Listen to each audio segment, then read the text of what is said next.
민수기 2장 1에서 34절 말씀입니다.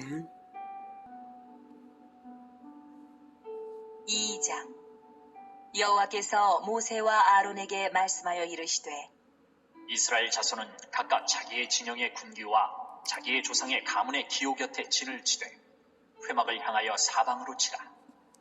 동방 해돋는 쪽의 진칠자는 그 진영별로 유다의 진영의 군기에 속한 자라. 유다 자손의 지휘관은 암미나답의 아들 나손이요 그의 군대로 계수된 자가 74,600명이며 그 곁에 진칠자는 이사갈 지파라. 이사갈 자손의 지휘관은 수알의 아들 느다넬이요 그의 군대로 계수된 자가 54,400명이라. 그리고 수불론 지파라. 수불론 자손의 지휘관은 헬론의 아들 엘리압이요 그의 군대로 계수된 자가 57,400명이니 유다 진영에 속한 군대로 계수된 군인의 총계는 186,400명이라. 그들은 제1대로 행진할지니라. 남쪽에는 르우벤 군대 진영의 군기가 있을 것이라. 르우벤 자손의 지휘관은 스데울의 아들 엘리술이요 그의 군대로 계수된 자가 46,500명이며 그 곁에 진칠자는 시므온 지파라. 시므온 자손의 지휘관은 수리사대의 아들 슬루미엘이요 그의 군대로 계수된 자가 59,300명이며 또 갓 지파라. 갓 자손의 지휘관은 루엘의 아들 엘리아삽이요 그의 군대로 계수된 자가 45,650명이니 르우벤 진영에 속하여 계수된 군인의 총계는 151,450명이라. 그들은 제2대로 행진할지니라. 그 다음에 회막이 레위인의 진영과 함께 모든 진영의 중앙에 있어 행진하되 그들의 진친 순서대로 각 사람은 자기의 위치에서 자기들의 길을 따라 앞으로 행진할지니라. 서쪽에는 에브라임의 군대의 진영의 군기가 있을 것이라. 에브라임 자손의 지휘관은 암미우스의 아들 엘리사마요 그의 군대로 계수된 자가 45,500명이며 그 곁에는 므낫세 지파가 있을 것이라. 므낫세 자손의 지휘관은 부다술의 아들 가말리엘이요 그의 군대로 계수된 자가 32,200명이며 또 베냐민 지파라. 베냐민 자손의 지휘관은 기드오니의 아들 아비단이요 그의 군대로 계수된 자가 35,400명이니 에브라임 진영에 속하여 계수된 군인의 총계는 108,100명이라. 그들은 제3대로 행진할지니라. 북쪽에는 단 군대 진영의 군기가 있을 것이라. 단 자손의 지휘관은 암미사대의 아들 아이에셀이요 그의 군대로 계수된 자가 62,700명이며 그 곁에 진칠자는 아셀 지파라. 아셀 자손의 지휘관은 오그란의 아들 바기엘이요 그의 군대로 계수된 자가 41,500명이며 또 납달리 지파라. 납달리 자손의 지휘관은 에난의 아들 아이라요 그의 군대로 계수된 자가 53,400명이니 단의 진영에 속하여 계수함을 받은 군인의 총계는 157,600명이라. 그들은 길을 따라 후대로 행진할지니라 하시니라. 이상은 이스라엘 자손이 그들의 조상의 가문을 따라 계수된 자니 모든 진영의 군인 곧 계수된 자의 총계는 603,550명이며 레위인은 이스라엘 자손과 함께 계수되지 아니하였으니 여호와께서 모세에게 명령하심과 같았느니라. 이스라엘 자손이 여호와께서 모세에게 명령하신 대로 다 준행하여 각기 종족과 조상의 가문에 따르며 자기들의 길을 따라 진치기도 하며 행진하기도 하였더라. 네, 사랑하는 형제 여러분, 8월 20일 토요일 저녁 목상에 오신 것을 환영합니다. 민수기 1장을 통해서 군대의 수보다 더 중요한 것은 어린 양의 노래를 부르는 군대가 되는 것임을 알게 되었습니다. 어린 양의 노래를 부른다는 것은 보혈의 은혜를 잊지 않는 것이고 군대가 되는 것은 대장 예수님 따라서 12제자를 낳는 목표가 있는 충성맨이 되는 것입니다. 1장에서 군대를 계수했더니 603,550명이 되었죠. 20세 이상으로 싸움에 나갈 만한 남자들만 센 것이고 이스라엘 전체는 약 200만 명 정도가 되었습니다. 엄청난 인원이 광야에서 전진하고 진영을 설치하고자 할 때에 어떻게 할지를 명령하신 것이 2장입니다. 군대의 기초 질서를 잡으시는 것인데 군대 질서의 원리가 나옵니다. 그림으로 보면 이렇게 성막이 있고요. 성막 주변에 레위인들의 텐트가 있어요. 레위 지파가 성막 주변에 진을 치고 그리고 동, 서, 남, 북쪽에 이렇게 각 지파별로 명령하신 대로 텐트를 쳤습니다. 진을 쳤습니다. 이렇게요. 네. 이렇게 보면 동서남북에 이렇게 칠하는 것이죠. 네, 이제 동쪽이 여기입니다. 여기에 이 그림에는 레위 지파가 없지만 여기에는 레위 지파가 있는 거예요. 예, 그림에는 지금은 없지만요. 각 지파별로 보면 이쪽에 유다 지파를 선두로 해서 이사갈 스불론, 그 다음에 르우벤을 선두로 해서 시므온 갓, 그리고 중간에 이제 나갈 때는 이렇게 진영은 이렇게 정지할 때는 야영을 할 때는 여기에 이런 식으로 진을 치고요. 출발할 때는 유다 지파를 선두로 해서 출발을 합니다. 쭉 출발할 때 따라가는 거죠. 이 지파들이 따라가고 그 다음 루벤 진영이 루벤이 군단이 이제 따라가는 거죠. 그리고 에브라임 군단이 따라가기 전에 여기에 있는 레위 지파가 여기에 껴서 중간에 따라갑니다. 그러니까 당연히 이 성막을 정리해 가지고 레위인들이 이제 어깨로도 메고 또 이렇게 하죠. 들기도 하고. 그래서 이 중간에 따라갈 때 성막이 중간에 있는 거예요.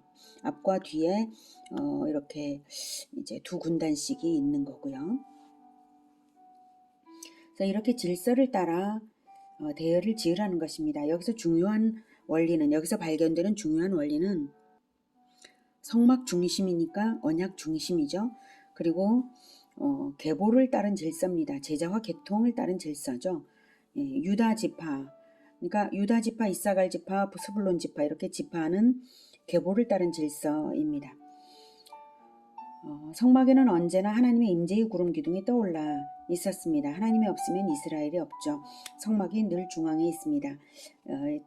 행진을 할 때도 마찬가지로 가운데 위치합니다. 하나님과 이스라엘이 언약 관계를 맺었으니까 이스라엘이 언약 관계 때문에 이스라엘이 이스라엘인 것입니다. 성막이 없으면 이스라엘이 없습니다.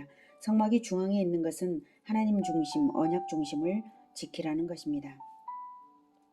성막은 하나님이 임재하시는 곳입니다. 언약이 있어야 임재가 있습니다. 우리는 예수님의 보혈, 언약의 피가 영혼에 발라진 사람들이므로 하나님의 영이 내 안에 임재하는 사람들입니다. 언제나 그리스도 중심으로 살아라. 이 메시지입니다. 예수님의 언약을 지키는 것이 인생의 중심이어야 합니다. 예수님의 계명이 무엇입니까? 내가 너희를 사랑하듯 너희가 서로 사랑하라. 이것입니다. 모든 민족을 제자로 삼아 아버지와 아들과 성령의 이름으로 세례를 베풀고 내가 분부한 모든 것을 가르쳐 지키게 하라. 이것입니다. 사랑하면서 제자화 중심으로 사는 것이 바로 언약 중심입니다. 다음은 계보를 따르는 것을 진을 치는 방법으로 가르치셨는데요. 12지파를 3지파씩 동서남북으로 대열을 지어 텐트를 치게 했잖아요. 지파별로 했다는 것은 혈통의 계보를 따라 질서대로 진을 치라는 것이죠. 구약시대 이스라엘의 12지파는 조상의 혈통대로입니다. 조상을 따라서 혈통이 이어지고 혈통대로 신앙교육도 이어집니다. 그러면 우리에게는 그게 뭘까요? 예수님은 결혼하지 않으시고 12제자를 가르침으로 낳으셨죠. 이제는 혈통과 무관하게 가르침으로만 계통이 이어지는 것입니다. 예수님으로부터 새로운 계보가 시작이 된 것입니다. 이것이 영적 이스라엘입니다. 가르침의 계보로 시작된 영적 이스라엘. 우리 한국교회가 예수님의 12제자 중 어느 계보인지는 모르지만 천국의 생명책에는 분명히 기록되어 있을 것이 틀림이 없습니다. 그러니까 지파별로 질서 있게 정렬한 것은 교회의 지도자를 따라서 질서 있게 가르침을 받는 군대가 그리스도의 군대가 되라는 것입니다. 가르침이 없으면 제자화가 없고요. 계보도 없는 것이죠. 질서도 없는 것입니다. 가르침이 있으면 제자와의 계보가 있고 질서가 있습니다. 가르침이 말하자면 가르침이 피이고 생명입니다. 가르침으로 생명을 얻고 이어가는 것이죠. 혈관을 따라 피가 흐르듯이 계보를 따라 가르침이 흘러가는 것입니다. 가르침이 곧 생명이라는 것은 예수님께서 마태복음 4장 4절에서 이렇게 말씀하셨습니다. 예수께서 대답하여 이르시되 기록되었으되 사람이 떡으로만 살 것이 아니요 하나님의 입으로부터 나오는 모든 말씀으로 살 것이라 하였느니라. 네, 하나님의 입으로부터 나오는 모든 말씀으로 살 것이라. 몸은 음식으로 살지만 영은 말씀으로 삽니다. 말씀인데 모든 말씀이고 입으로부터 나오는 모든 말씀입니다. 하나님의 입 역할을 하는 예수 제자로부터 성경 전체를 통해 모든 말씀을 배우는 것이 영을 살리는 것입니다. 성경 전체를 통해서 그리스도를 배우는 것, 보혈의 그리스도를 배우는 것이 바로 살리는 것입니다. 그래서 가르침이 곧 생명이고 가르침의 계통이 공동체의 계보인 것입니다. 우리 예수 제자교회 계보가 시작이 되었죠.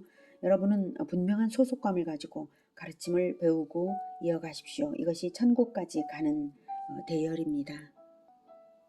자, 이렇게 진을 치면 행진을 할 때도 질서 정연한 순서를 정해 주신 거예요. 아까 말씀드렸지만 유다 지파부터 출발해서 쭉 뺑 돌아서 납달리 지파까지 따라서 가는 것입니다. 성막은 앞 6지파와 뒤에 있는 6지파의 중앙에 위치합니다. 행진할 때는요. 자, 이렇게 군대의 중심을 하나님 임재 중심, 군대의 질서를 지파별로 잘 잡으면서 하나님 임재 중심으로 가면 되는데, 자, 이렇게 모양만 폼만 이렇게 하면 다 군대가 다 된 것인가요? 아니죠. 자, 이런 것은 준비만 했을 뿐이고 진짜는 무엇입니까? 나무라면 열매를 맺는 것이 사명인 것처럼 군대라면 전쟁을 하는 것이 사명입니다. 나무가 열매를 안 맺으면 찍혀서 불에 던져 넣어지죠. 군대가 전쟁을 거부하면 그 무리는 군대가 아니라 반역도당이 되죠. 그렇다면 예수 제자의 사명은 무엇인가요? 제자화입니다. 언약대로 제자화를 하는 것입니다. 나무가 열매를 맺듯 사람을 제자로 얻어야 하는 것이죠. 군대가 전쟁을 하듯 죄악을 물리치고 구원을 이루어내야 하는 것입니다. 제자화를 해야 그리스도인의 맛은 제자화를 해야 제맛인 것입니다. 안 하면 예수 제자가 아니죠. 협력도 안 한다면 실천 행위 열매가 없으니 생명책에서 이름 지워질 위기가 될 것입니다. 자, 이스라엘이 이렇게 진을 형성해서 출발했고 드디어 가나안 접경까지 나아갔을 때 가데스 바네아에서 어떤 일이 벌어졌나요? 거기서 결국 이스라엘은 반역을 했습니다. 이렇게 질서 잡아놓고 성막 중심으로 갔지만 그들의 진의 모양은 성막 중심이었지만 그들의 심장에는 하나님의 임재가 없었던 거예요. 그들의 영혼은 무질서했습니다. 가르침이 남아있지 않았습니다. 가르침이 남아있었다면 언약으로 보장하신 가나안 땅에 안 들어갈 이유가 없죠. 보장되었는데 안 들어갈 이유가 있나요? 없죠. 그런데 그들은 무섭다고 안 들어갔습니다. 모세와 아론을 제쳐놓고 새로운 지도자를 뽑아서 애굽으로 돌아가자고 하면서 여호수아와 갈렙에게도 돌을 던지려고 했습니다. 그러는 바로 그 순간에도 성막에는 하나님의 임재의 구름 기둥이 있었고 그날 아침에도 하나님이 주신 신비한 음식 만나를 그들은 먹었는데도 그들은 그랬습니다. 그들은 폼만 성막 중심이지 그들의 영혼에는 언약 중심이 없었습니다. 그들이 반역할 때 폼만 지파별 질서인 것이지 가르침 자체를 버렸기 때문에 질서가 아무 의미가 없었습니다. 실천을 거부하니까 중심도 가짜이고 질서도 가짜이고 공동체가 껍데기뿐이었습니다. 다 드러나는 것입니다. 실천이 없으면. 복음 전도와 예수 제자화가 실천되지 않으면 아무것도 아닙니다. 예수님은 그들의 열매로 그들을 알리라 라고 하셨고 또 다 천국에 들어갈 것이 아니오 다만 하늘에 계신 내 아버지의 뜻대로 행하는 자라야 들어가리라.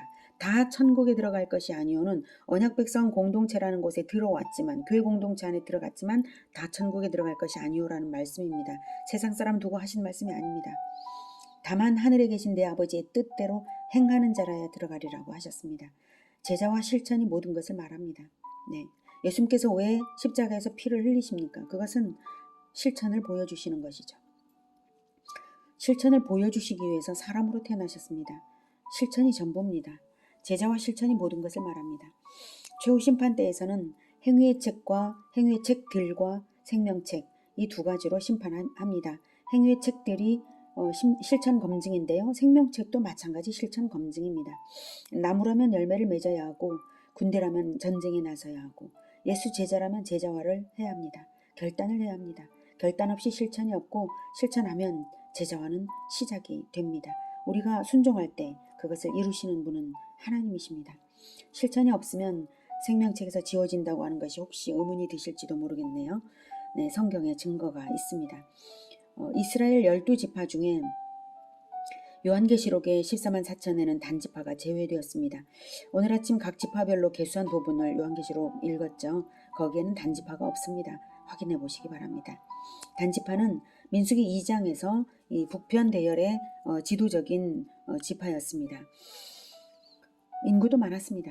호전적인 기질도 있었습니다. 그런데 가나안 전쟁에서 꾀를 부리고 결국은 자기 지파가 제비 뽑은 땅을 다 정복하지 못하고는 엉뚱한 곳에 가서 침략 전쟁을 저지르고 우상 숭배하면서 살았습니다.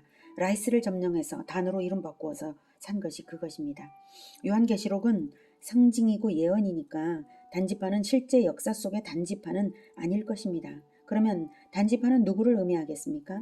실천 없는 사람과 그 계보를 의미합니다. 실천하는 조상에게서는 실천하는 후손이 태어납니다. 그러나 껍데기는 교회지만, 그래서 교회라는 껍데기는 계속 이어져 갔지만 실천 없는 그러한 껍데기 지파도 있을 것이라는 것을 알게 하는 것입니다.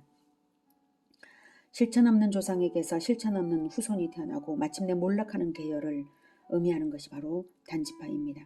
이스라엘은 가데스 바네아에서 언약 이행을 거부했고 20살 이상 중에 구원받은 사람은 단 2명, 여호수아와 갈렙뿐입니다. 실천하는 사람 여호수아와 갈렙, 그 두 사람을 제외하고는 60만 3,548명은 죽었습니다. 언약 백성이었는데도 멸망당한 것이죠. 생명책에 있었는데 지워진 것이 분명합니다. 성경이 보여주는 진리는 이름이 있다면 땅도 있다. 이것을 분명히 알게 하십니다. 이름이 있다면, 계보에 이름이 있다면 가나안 땅 다 나중에 배분 받았습니다. 심지어는 광야에서 죽은 사람의 딸들이 자기 아버지가 아들을 못 낳았는데 계보에 이름이 있는데 땅을 못 받겠습니까? 이렇게 얘기해서 딸들에게 그 땅을 분배해 준 기록까지 있습니다. 생명책에 이름이 있다면 천국의 땅이, 새하늘과 새 땅이 분배되는 것입니다. 그렇다면 단지파가, 요한계시록에 단지파가 없다는 것은 그들이 이미 껍데기뿐인 그러한 종교 행위만을 했었다, 그러한 지파였다라고 하는 것을 알려주는 것이죠. 생명책에 있었는데 지워진 것입니다. 그들의 열매로 그들을 알리라. 나무라면 열매를 맺고 군대라면 전쟁을 수행하고 예수 제자라면 제자화를 해야 합니다. 실천만이 믿음을 증명합니다. 실천 목표를 설정해서 결단하시기를 권해드립니다. 목표를 정하지 않으면 되는 대로 살게 되고 금방 은혜를 까먹습니다. 실천 목표에 때와 시한을 정해서 도전하시기를 권해드립니다. 저의 실천 인생의 출발은 초신자 때의 복음 전도법을 배우자마자 한 달 안에 초등학교 운동장에 가서 어린이 전도를 한 것입니다. 거기 나가서 5명을 전도했던 기억이 지금도 납니다. 처음에 갈 때는 이게 될까 하면서 해본 거죠. 믿자야 본전이지, 어디 한번 해보자, 애들한테 하는 건데 장난처럼 해봤습니다. 그런데 진지하게 예수님을 영접하는 아이들을 보고 희열을 느꼈습니다. 야, 내가 세상 착한 일을 했구나. 저는 그 시간부터 인생이 달라졌습니다. 복음 전도하기 위해 사는 복음 전도자가 되었습니다. 복음 전도하기 위해서 시간을 아끼고 일주일에 한 번씩 복음을 전했습니다. 그러려고 하니까 시간이 너무나 부족했죠. 그래서 엄청나게 시간을 아꼈습니다. 복음 전도하기 위해서 필요한 자료들을 준비해야 했습니다. 간식도 준비해야 했습니다. 자원을 아끼기 시작을 했습니다. 그리고 복음 전도를 하기 위해서는 마음이 평안해야 했습니다. 준비되어 있어야 했습니다. 그래서 감정을 아끼고 관계를 아끼기 시작했습니다. 모든 초점이 복음 전도를 위해서 맞춰지니까 모든 일을 바르게 잘하고자 하는 동기가 되었습니다. 모든 일을 바르게 제때제때 잘 해두지 않으면 복음 전도하지 못하니까요. 복음 전도를 하기 위해서는 마음을 다스려야 했고 마음이 평안히 유지되어야 하니까 부부싸움을 안 한 것도 그때부터입니다. 복음 전도자가 되면 전도하는 그 시간만 실천하는 것이 아니라 인생 자체가 실천 인생으로 바뀌는 것입니다. 복음 전도만 실천이냐 이렇게 말씀하실 분도 있는데요. 실천 영역은 전도, 구제, 봉사, 교육으로 대별됩니다. 영역이 대별될지라도 그 바탕에는 복음 전도가 깔려 있습니다. 복음 때문에 봉사도 하고 복음 때문에 구제도 하고 교육도 하고 전부 하는 것입니다. 복음이 전달되지 않아도 언젠가는 전달되어야 하므로 뭐든지 다 하면서 준비되어야 하므로 그렇게 하는 것입니다. 나무라면 열매가 있어야 하고 군대라면 전쟁을 해야 하고 그리스도인이라면 복음 전도와 제자화로서 내 안에 그리스도가 계신 것을 나타내는 인생이어야 합니다. 예수님 다시 오시는 날까지 모든 가정과 삶의 영역에서 예수 제자화 실천으로 일어나기를 축복합니다. 기도하겠습니다. 하나님, 우리를 예수 제자로 불러주신 것 감사합니다. 우리가 생명의 계보에 이름이 올라있는 줄 믿습니다. 그것이 선명하게 나타나도록 예수님의 보혈의 은혜를 잊어버리지 않고 계보를 따라서 질서대로 그리고 포기하지 않고 열심히 복음 전도하고 제자화하겠습니다. 주님 도와주시옵소서. 우리가 껍데기뿐인 종교인이 아니라 반드시 실천하는 조직이 될 수 있게 도와주시옵소서. 예수님의 이름으로 기도드립니다. 아멘. 이어지는 시간은 개인 기도 시간입니다.